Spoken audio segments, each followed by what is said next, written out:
Oh, hello, chaps. This is unscheduled, as we say in this country, video. I think it's worth it for my one or two viewers.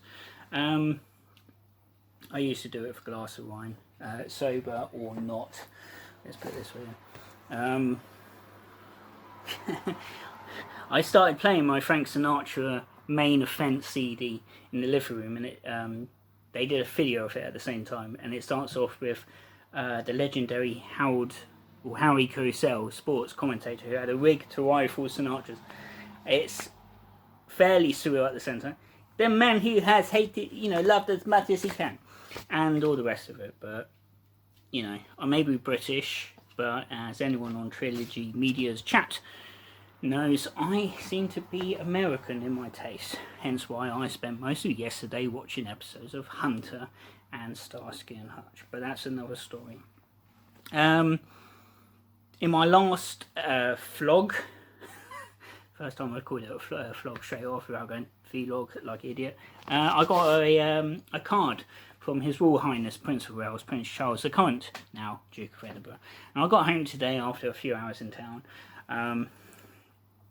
and saw this, and yes, my name, it says Windsor Castle on the stamp and ER, and well, being British, your post always has ER on it in theory, because Charles II in the 1660s, 1670s opened up his mail service to, I was going to say us, but whoever the British were, English were at the time. So you think we're nothing of it. And for the non-English people watching, I don't know if I said in the last video, but when the Queen passes, and hopefully it's a long time away,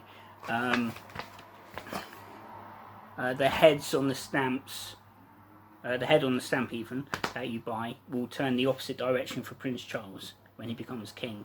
And yeah, anyway, and then I saw this on the back and I thought, sorry, I'll hold it in. I thought, hello. And I thought, well, when I wrote to the Queen and Prince Charles, well, I guess a month ago now, in the days after Prince Philip's funeral, I didn't actually expect a reply. Part of me, let's be honest, part of me was thinking, well, of course I'd like a reply from the Queen or Prince Charles. I mean, I'm British and I do care about monarchy, and, well, watch your previous video if you want to know the ins and outs. But I didn't, you don't expect it, even a pre-printed thank you. And, well, I got this. Again, I'm going to have to hold it in. It says on the front, in memory of His Royal Highness Prince Philip, Duke of Edinburgh, 1921-2021. And I read on the website when I wrote, because you have to look up where the address is and all the rest of it. And it said the Queen has read the correspondence sent to her. I thought, well, if the, I was trying to picture the Queen sat in Windsor Castle, as she is now, because she's not going to live at Buckingham Palace now for the rest of her reign, and some courtier or whatever going, Majesty, your latest letter from a so-and-so from Buckinghamshire, and well, I can't read the handwriting, but he says basically, you reminded him of his grandmother. And that's the thing, as I may have said in a previous video or two. When I was born, the Queen was 60.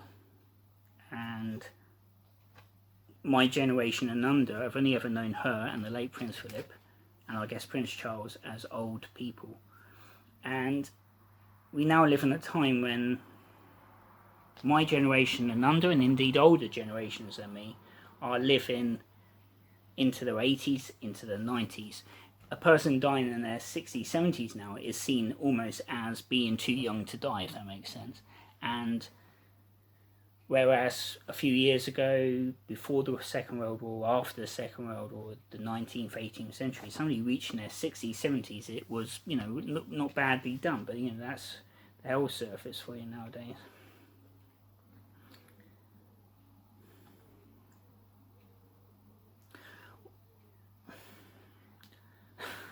Whatever you think of Prince Philip, and you know, a lot of people I know of my generation do. They're not favourable comments at that. It might surprise non-British viewers, but you know, like I've said before in previous videos a year ago,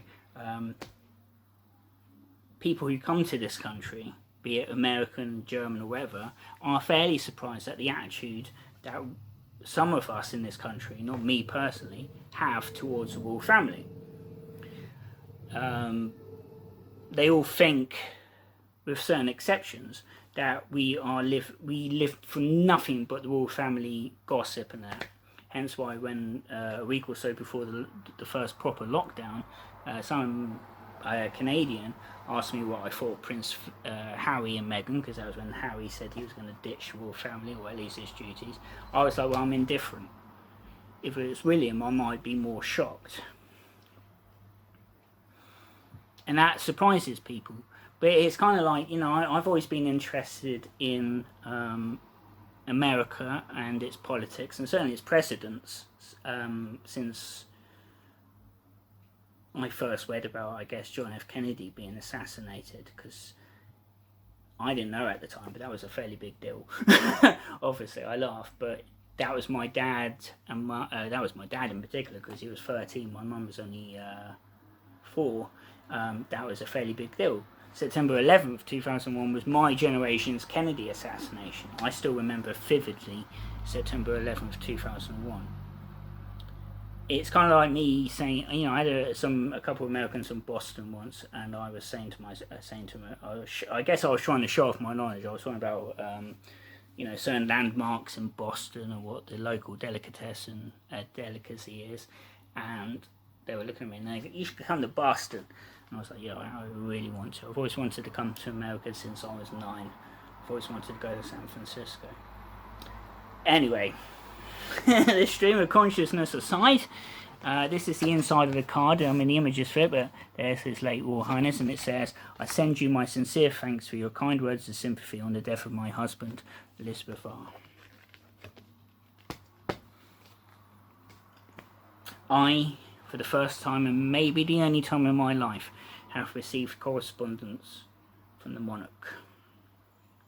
And that's a fairly big shout, so I thought I brought it in. But years ago I got replica, he says, sort it out, newspapers. And as far as the Queen goes, I mean, my mum read the Daily Mirror, which is one of our tabloids. It's a newspaper I don't touch now, unless you, even if you paid me to.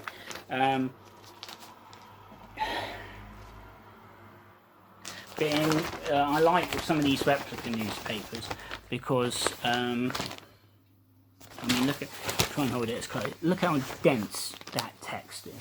This is how big the Times used to be until about 2003, 4.